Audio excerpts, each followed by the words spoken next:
Yes, yes, yes, yes. Hello, everybody, and welcome back to Soft Roots Lounge.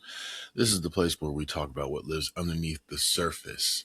There's nothing you need to do right now. Just kick off your shoes and relax your feet. Unless you're driving, don't do that. But for everyone else, just sit down, relax, and just listen. You have to do nothing. I appreciate you being here. We talk about things that are important for us to grow, that are important for us to understand about ourselves, emotional intelligence, and how we interact with the world around us. And that's what this is all about, is just finding out who we are in these situations, these little nuances of life, and try to be better little by little. And today, I want to talk about reaction versus responding. They seem really similar on the surface, but there's fundamental differences that can help unlock how you choose to interact with your surroundings. Let's start with some definitions. Reaction, in simple terms, is our gut instinct. It's almost subconscious. It's immediate, often shaped by emotions like anger, fear, frustration, could be happiness, sadness, any emotion really. It triggers you into reacting accordingly to your emotion. So imagine, I mentioned earlier driving. Imagine where someone cuts you off while you're driving. I live in Maryland, so that happens quite often. What happens then? Your heart starts racing. You get real mad. You're looking at this person like, did you graduate from Audacity University? You might react with impatience, anger, maybe even honking the horn if you're a honker. Start fussing them out in the car. That's a reaction. It's raw. It's wild. That's how you feel in that moment. And whether your actions are justified or not, your emotion is. But you're reacting to your emotion. Now, in contrast, we have responding, which is more measured, more calculated, right? It's a reflection of our awareness and values, making space for thought before action. When we respond, we're in control. So let's look at that jerk who cut us off in that hypothetical traffic, right? So after that moment, you get a moment to breathe. And let's say you think about it for a second. Lead yourself to a mindful decision. Is this really worth it to escalate it? That doesn't mean that your emotions aren't valid. It just means, what am I going to do with this? Do I really want this raw energy to escalate something that may not be that big a deal? This distinction may be simple, but the impact on our lives is profound. That little moment to pause and think and to analyze your own reaction can change a situation tremendously. It's hard. It's hard in the moment to stop and say, is this what I really want to do? It takes practice. So, why do we react instead of respond? Well, my experience, again, I'm not an expert. I'm just a guy living life. I'm just people. But from my experience, it's our brain's fault. Our brains are wired to prioritize survival, right? Let me get a little sciencey on you. The amygdala, which is the part of our brain responsible for processing emotions, it often hijacks our rational thinking in stressful situations. That means that many times our reactions come from past experiences, survival instinct ingrained in us. And you're probably wondering, well, how is someone cutting you off, survival. Well, you can look at survival as a physical sense. I'm in physical danger, and yeah, getting cut off could be physically dangerous. It could be scary if you're not expecting it, right? But it's also protecting you emotionally. Anger is a defense. It's a shield. We project that anger because we are hurt, we're scared, we're whatever. So we're protecting ourselves, fight or flight kind of thing. Imagine some of us might be less of imagination, more reality, but someone who grew up in a chaotic household, right? Imagine someone then did that. Now, when you reach adulthood, when you face even a minor conflict, your instinct may be ready to react fiercely. Doesn't mean you're irrational. It means you're drawing on conditioned responses shaped by years of experience. That's a lot. That's something that I've had to tackle with. Anything that was wrong, anything that inflicted any kind of inconvenience on me, anything like that at all, I snapped. I switched my mindset to somebody's trying to get me. Something is trying to hurt me. I'm going to get you before you get me. That is a lot of energy dedicated to moments that do not require it. It's exhausting. Just react all the time. It's almost as if life happens to me, not in general, you know? So let's dig a little bit deeper in that. So you have conditions, right? Conditions that we learn through our lives, how to protect ourselves when things don't feel right around us. So we're ready to react. But let's dig a little deeper than that. Let's go into some biological factors, right? When we react, our body releases stress hormones like adrenaline and cortisol. I'm getting real sciencey again, okay? I got notes. Don't worry about it. But we react that way because our body releases these hormones in an attempt to prepare us for fight or flight. A lot of us be choosing fight. So what happens when that occurs? It creates a physiological response. You know what that is. Increased heart rate, shallow breathing, heightened readiness. Your eyes are wide, you're scanning the area, looking for signs of trouble. You might feel a little tightness in your chest. You might feel your hand shake a little bit. These are physical responses. They can, in turn, drive us towards further reactions, creating a cycle of emotion-driven behavior. I've talked about cycles before. This whole channel is founded on breaking cycles. An emotionally driven cycle, that's an internal cycle. It's not just external cycles we find ourselves in. Remember, these are loops that we create in ourselves. Consider this example. You have an argument with somebody, a colleague, friend, family member, somebody. You're in an argument. At first, it's just a nice discussion, but eventually it starts to escalate.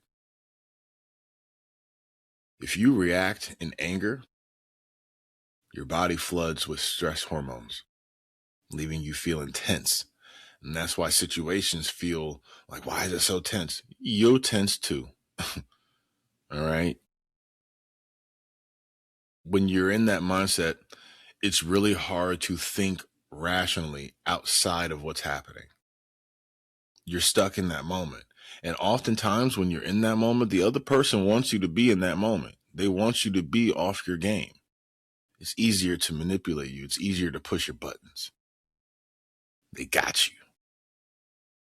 But in contrast, if you pause to respond thoughtfully, those hormones, they can dissipate, allowing you to engage with clarity. I had this similar issue with a coworker one time. He was very upset about something. He's a very problematic person, very toxic to the environment. Well, one day he decides he had an issue with me, follows me around the place, follows me outside of my job to the parking lot. As he's walking up, I can see that he's in a fight mode. Maybe not physically, he was an older man, but he was ready to throw hands verbally. He gets in my face and starts hollering at me about something that I didn't even know what he was talking about. Now, in that moment, he disrespected me 3 times. You came into my personal space without permission. You talking to me like you don't know me, and you're very, very disrespectful. We look crazy outside. In that moment, I could have reacted and felt justified about it. I'd have felt bad later, but I would have been justified. You did wrong on me. Now I'm going to react and put you in your place. I got to get you, and I'm good at it. But then I stopped. It wasn't a very long pause. It was a strategic pause. I looked this man in his organic seeing devices, and I just thought, what are you doing? Why are you including me in your nonsense? This situation is beneath me. Nothing positive is going to come out of this if I react the way that I want to. So I looked at him, and I'm still angry, and I said, you know what? I'm not doing this. Don't you ever speak to me like this again. This is your only warning. And I walked away. I actually ended up leaving for the day because I was like, you know what? If I see him again, I don't know if I can control myself. But in that moment, I chose me. I chose not to continue in this performance of nonsense. I disengaged. And what happens when you disengage with somebody who wants to fight, who they're going to fight? The air? You're not fighting me. It's really hard to fight on your own. You look stupid. Now, I was still angry. I was still upset. I felt violated, my personal space, but it never escalated. And sometimes the optimal outcome isn't always everything's going all right. Sometimes the optimal outcome is, well, it didn't escalate to somewhere where I could not control it anymore. I could not control myself. But now I know who this person is. When someone shows you who they are, let them. You do not have to react to them. That is what they want you to do. This is called emotional regulation. This is very important. It's very personally important to me. It's something that I've struggled with for years, many moons. Emotional regulation is very important. And here's where that comes in. When we learn to respond rather than react, emotional regulation flourishes. Emotional regulation is exactly what it sounds like. You're regulating your emotions. You're not blocking them from existing. You're basically acknowledging that they're there, but you're also guiding them to a better path. I have a lot of anger issues that stem from a lot of things. And it's really hard to control that when it's raw and pure and fiery. I don't need to control it. I need to tell it where to go. In that moment that I just explained with that ridiculous coworker, my anger wanted to come out and lash this guy. But I told my anger, buddy, chill. I need your energy for something else. I need you to refine this whoopings, this verbal lashing. I need to refine it and tell them straight up, we're not doing this tactfully. That's emotional regulation. So when we respond rather than react, like I said, emotional regulation is activated. Over time, this practice can transform our interactions. You actually start to learn more about yourself. This kind of coincides with boundaries too, what you will and will not allow. And that's what reacting versus responding is. It's what will you and will not allow your external world to do to you. Okay. There's a couple of core aspects on this that I want to touch on. Okay, with emotional regulation. The first one is awareness. The first step is becoming aware of our emotional triggers, pet peeves, things that irritate us, stuff like that. These are like red flags. This is where your nervous system kind of picks up, right? Your subconscious almost. You notice things before they happen. That's your body being conditioned to look out for things that can do harm for you, physically or emotionally. So being aware of what actually triggers you is the great first step. The next step is pause, or I like to call it a strategic pause, because you're not just stopping like time out. Okay, time in. Nah, you're not doing that. It's a strategic pause for yourself. It's crucial to create space between stimulus and response. That's where reaction lives. This can mean taking a deep breath, counting to 10, quietly assessing how we feel, asking yourself questions. I ask myself questions. That's what I do. Taking a deep breath, it helps calm me down a little bit. I have to ask myself questions because I look at things somewhat logically, almost like in reality. What's happening and what am I doing here? Basic questions. Do I want to respond to this? Is this worth my time? What is to gain from this? These are questions that if it logically doesn't make sense to me, then my emotions have no use here. I'll put them somewhere else. And then we'll reflect on that later. Speaking of reflecting, the next step is reflecting. Ask yourself what you're feeling. Are you hurt? Frustrated? Disrespected? What is it? Acknowledgement allows for more constructive responses. This is hard because acknowledging something of yourself is not easy. The next step is choosing.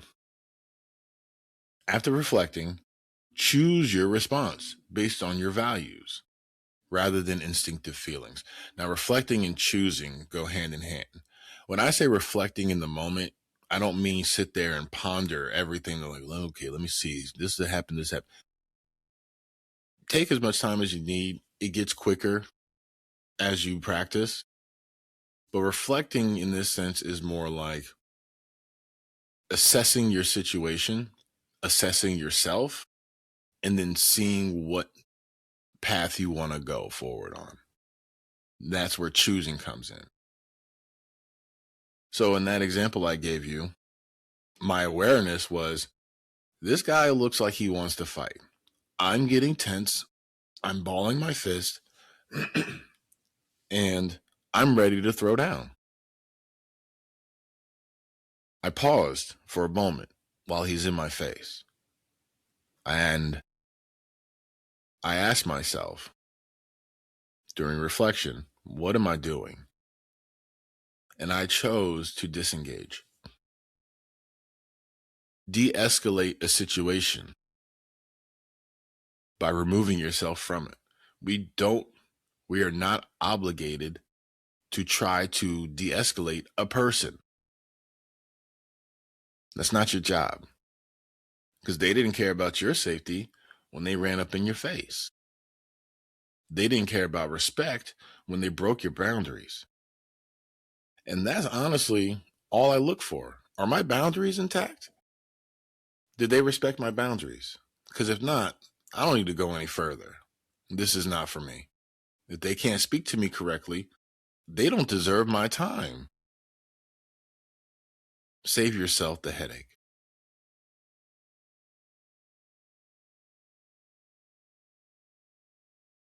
Okay, let's talk about safe spaces and why it's important to reacting versus responding.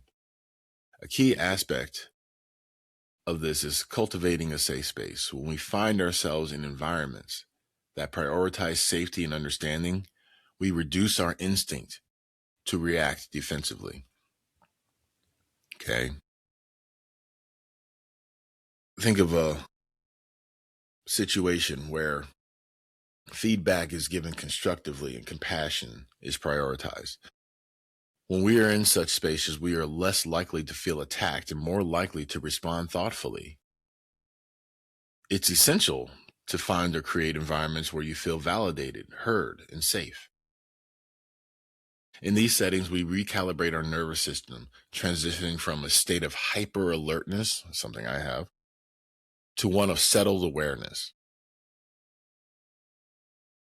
Sometimes we have to create that safety for ourselves. That's what the magic of pausing does. You're giving yourself a little bit of breathing room, right? But when you're in a situation or in an environment where it's always chaotic, you're always going to be at a heightened sense, even when you're resting. That rest period is just your default heightened period. That's all it is. What's also important is recognizing and identifying patterns. Let's consider the connections between reactions and our identity. A lot of times we look at reactions. If someone reacts to something, I won't say unnatural, but if they react in a way that's unpleasant, we look at them and we say, is this who they really are? I ask myself that too when I'm projecting anger on people that I care about. Is this who I really am? Because it doesn't matter how many good memories and how much I show who I actually am, they're going to remember that reaction and they're going to believe that's who you really are. No, that's just who I am in this moment. Is this who I truly am? Someone who is easily triggered to react? Or is it a learned response to misaligned experiences? For many, the line between our authentic selves and our conditioned behaviors is blurred. We may mislabel intense feelings like anger or hyperindependence as intrinsic traits. That's a good vocab word for you.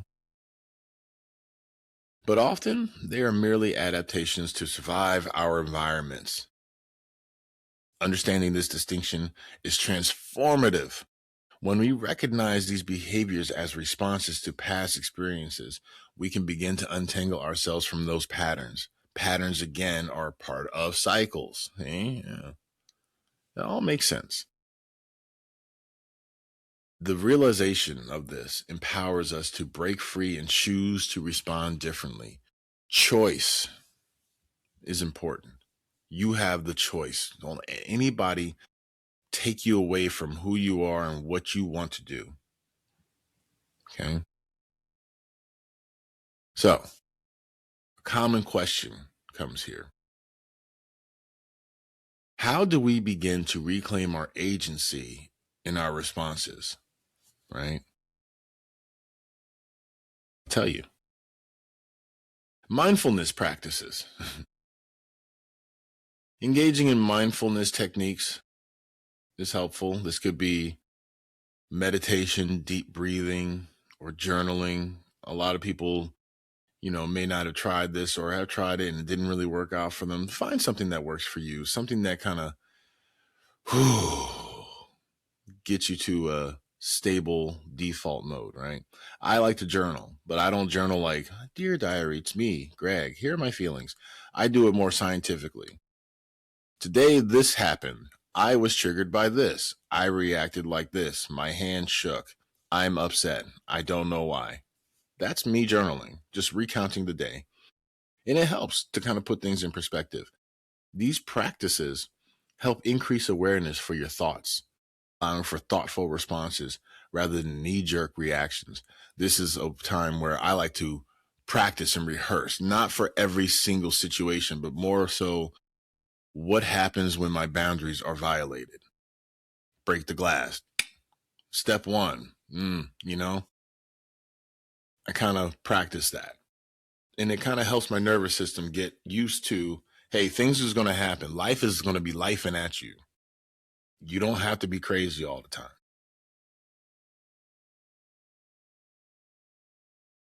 Feedback loops. Seek feedback from trusted friends or mentors about your reactions. Sometimes an outside perspective can shine a light on unintended negative patterns. Someone you trust, not just some jabroni on the street. Hey, do I look crazy? Yes, get out my face. Somebody who actually can sit with you and give you honest feedback. This can help see things that you may not notice. Grounding techniques. Grounding exercises can be instrumental. Techniques like feeling the ground beneath your feet, focusing on your breath, things like that. Or some people have like a stress ball. Sometimes I'll take like a tennis ball and just kind of rub it back and forth between my hands. Just something to focus on to kind of distract my brain from what it wants to do so I can get it to a state where, okay, or my nervous system rather, I want to get it to a state where we can actually see with clarity without ignoring what triggered us. This is a good one. Positive affirmations. Repeating affirmations regarding your ability to respond thoughtfully can serve to shift your mindset. Remind yourself that you're capable of engaging constructively. Remind yourself that you are better than the situation dictates. You don't have to go down in the mud and sling around with all this nonsense. Let the poo butts hang out with themselves. Don't do that. You're better than that. These are methods that you don't just do it once and everything is fine. This takes practice. This takes understanding who you are, what triggers you, comparing to how you've done before, and figuring out who do I want to be going forward? Do I want to be someone who's calm and in control of myself? Or do I want to be somebody that allows the world to have its way with me? I don't like the latter. I like the former. I'm in charge of me. When people, and there's a way of approaching somebody, and I'm using people in general because that's usually the most common affliction, right? Somebody is interrupting your peace. I don't want them to have power over me.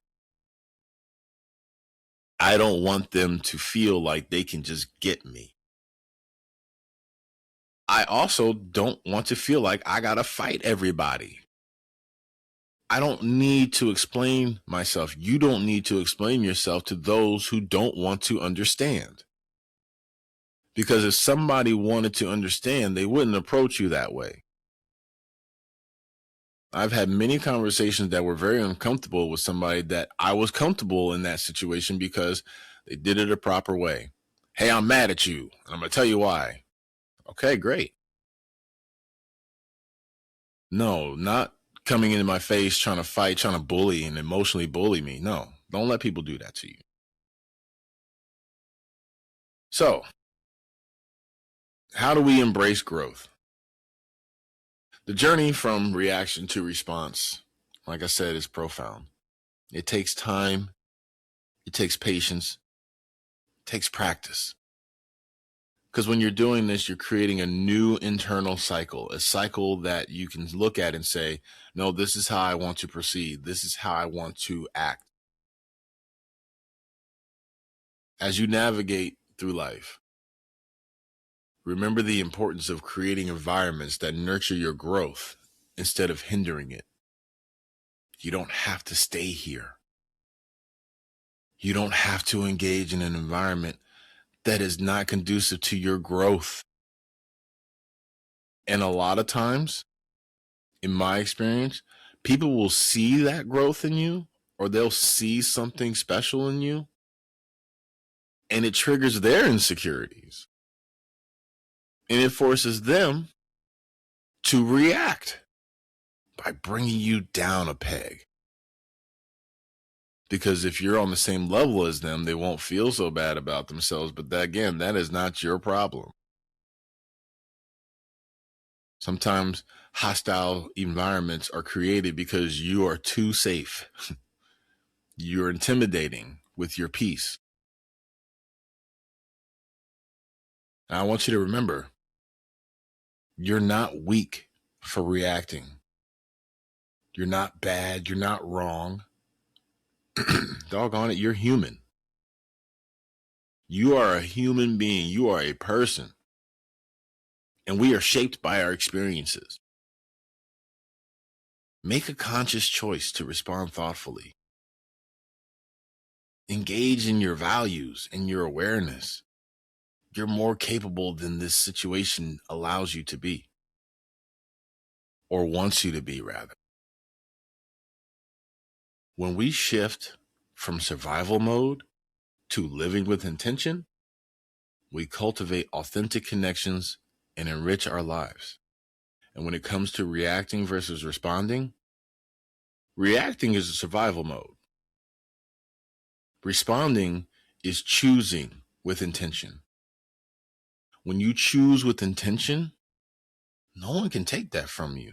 You're actually creating your own safe space. And those who cannot handle it, they'll make themselves very apparent very quickly. It'll be a lot easier. It's okay to react. No one's saying that's bad. It's how we respond and how we choose to behave.